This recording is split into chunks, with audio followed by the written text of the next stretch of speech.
സിനിമയിൽ രാഷ്ട്രീയമില്ല എന്നാണ് അത് ആവർത്തിച്ച് പറഞ്ഞിരിക്കുന്നത്. സിനിമയ്ക്ക് രാഷ്ട്രീയമേ ഇല്ല എന്ന്.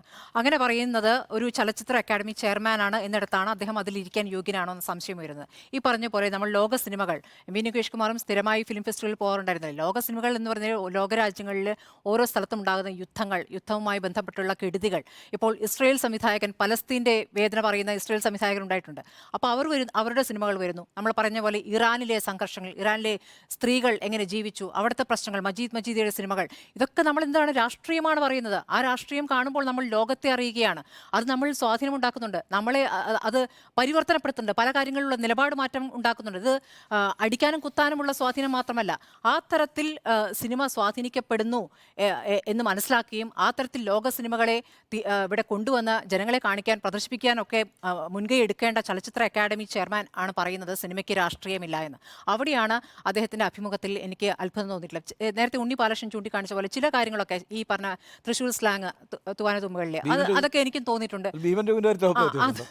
അത് ഞാൻ പറയുന്നില്ല. ഒട്ടും ആ സ്ലാങ് അല്ലല്ലോ, അതൊരു ഭയങ്കര നാടകീയതയാണല്ലോ, ആ രൂപത്തിലല്ലോ സംസാരിക്കുക. എപ്പോഴും ഇത് കാണുമ്പോൾ ഇതെന്താ ഇങ്ങനെ എന്ന് തോന്നാറുണ്ട്. അത് അദ്ദേഹം തുറന്നു പറഞ്ഞിട്ട് പല കാര്യങ്ങളും വെട്ടി തുറന്ന് പറയുന്ന വ്യക്തിയാണ് അദ്ദേഹം. അതിനോട് യോജിക്കുന്നു.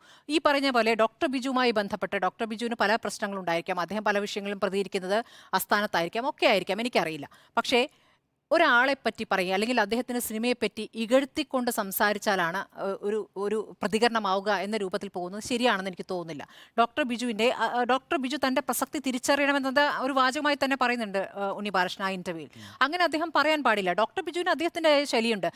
അതുപോലെ തിയേറ്ററിൽ ആളുകൾ നിറഞ്ഞ് മാസ് പടമാകണം, കൈയടിക്കണം, എന്നാലേ നല്ല സിനിമയാകൂ എന്ന് എങ്ങനെയാണ് ഒരു ചലച്ചിത്ര അക്കാദമി ചെയർമാൻ പറയുക? അങ്ങനെയുള്ള സിനിമകളാണോ ഇവിടെ പ്രദർശനത്തിന് വരുന്നത് ഫിലിം ഫെസ്റ്റിവലിൽ? അപ്പോൾ അത് പറയുന്നത് ശരിയുമേ അല്ല. അദൃശ്യജാലങ്ങൾ കാണാൻ തിയേറ്ററിൽ ആൾ നിറഞ്ഞിട്ടില്ല എന്ന് പറയുന്നിടത്ത് ആ സിനിമ അത്ര പ്രസക്തമല്ല എന്നാണോ പറഞ്ഞു വെക്കുന്നത്? അങ്ങനെ പറയാൻ പാടില്ല. അത് പലയിടത്തും പ്രദർശിപ്പിച്ച ശേഷമാണ് IFFKയിൽ ആദ്യം ഉൾപ്പെടുത്തിയിരുന്നില്ല, പിന്നീട് ലോകമേളകളിൽ ശ്രദ്ധിക്കപ്പെട്ടതോടെയാണ് കാലിഡോസ്കോപ്പ് വിഭാഗത്തിൽ ഉൾപ്പെടുത്തിയിരിക്കുന്നത്. അപ്പോൾ ആ കാര്യമൊക്കെ ചെയ്തിട്ടുള്ളതാണ്.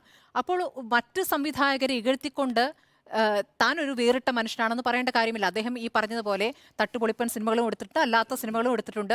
അന്ന് അത് കാണാൻ വന്ന പ്രേക്ഷകരെ പോലും അല്പം പരിഹാസത്തോടു കൂടിയാണ് അദ്ദേഹം പറയുന്നത്. അന്ന് അവർക്കതാണ് വേണ്ടിയിരുന്നത്, നല്ല പൈസ കിട്ടി, അതുകൊണ്ട് അത് ഒന്നുകൂടി ആവർത്തിച്ചു. അപ്പോഴും ആളുകൾ കണ്ടു, നല്ല പൈസ കിട്ടി എന്നുള്ള കാര്യം ശരി തന്നെ. അപ്പോഴും പ്രേക്ഷകനെ അല്പം ഇകഴ്ത്തിക്കൊണ്ട്, പരിഹസിച്ചുകൊണ്ട്, അതാണ് പ്രേക്ഷകന്റെ നിലവാരം എന്ന രൂപത്തിലാണ് അദ്ദേഹം പറയുന്നത്. ആ പറയുന്ന ശൈലി ശരിയാണോ എന്ന് അദ്ദേഹം പരിശോധിക്കേണ്ടതുണ്ട്. ഇന്നിപ്പോൾ യോഗം ചേർന്നവർ 15-ൽ 9 പേർക്ക് ഇദ്ദേഹത്തെ പുറത്താക്കാൻ പറ്റുമോ എന്ന ചർച്ചയൊന്നും അറിയില്ല. അതെന്താണ് സംഭവിക്കുക, അത് സർക്കാരിന്റെ തീരുമാനം തന്നെയായിരിക്കും. പക്ഷേ ചലച്ചിത്ര അക്കാദമി ചെയർമാൻ എന്ന നിലയ്ക്ക് സിനിമയ്ക്ക് രാഷ്ട്രീയമില്ല എന്നുള്ള അദ്ദേഹത്തിന്റെ ഏറ്റവും മോശം പ്രതികരണം തന്നെയാണ്. അദ്ദേഹം അതിന് യോഗ്യനല്ല എന്നുള്ളതിന്റെ പ്രധാനപ്പെട്ട കാര്യം എന്നാണ് എനിക്ക് തോന്നുന്നത്.